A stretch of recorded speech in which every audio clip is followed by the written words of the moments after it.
Një ditë pas ngjarjes tronditse që goditi sistemin e drejtësisë në ambientet e gjykatës së apelit në Tiranë, ka rënë heshtja. Institucioni ka pezulluar të gjitha seancat gjyqësore të planifikuara për ditën e sotme, në shenjëzie dhe respekti për gjyqtarin e ndjer Astrid Kalaja. Në hyrje të godinës, flamuri është ulur në gjysmështisë si simboli i drejtësisë dhe nderimit për një njerëz që humbi jetën në krye të detyrës.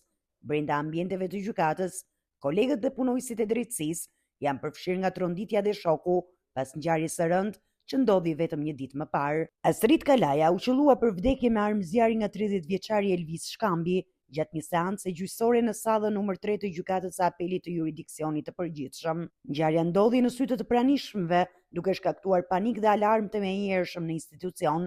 Policia ka arrestuar 3 persona në lidhje me vrasjen: autorin e dyshuar të krimit, Elvis Shkambi, dërgjarin e tij Gjon Shkambi, si dhe rojen e sigurisë së gjykatës, i cili dyshohet për neglizhencë në detyrë, pasi nuk kreu kontrollin e nevojshëm që mund të kishte parandaluar hyrjen e armës në sallë. Hetimet për ngjarjen vijojnë me intensitet, ndërsa Këshilli i Lartë Gjyqësor dhe Ministria e Drejtësisë e kanë dënuar me ashpërsi aktin, duke e cilësuar një sulm të papranueshëm ndaj institucioneve të drejtësisë dhe sigurisë së magjistratëve.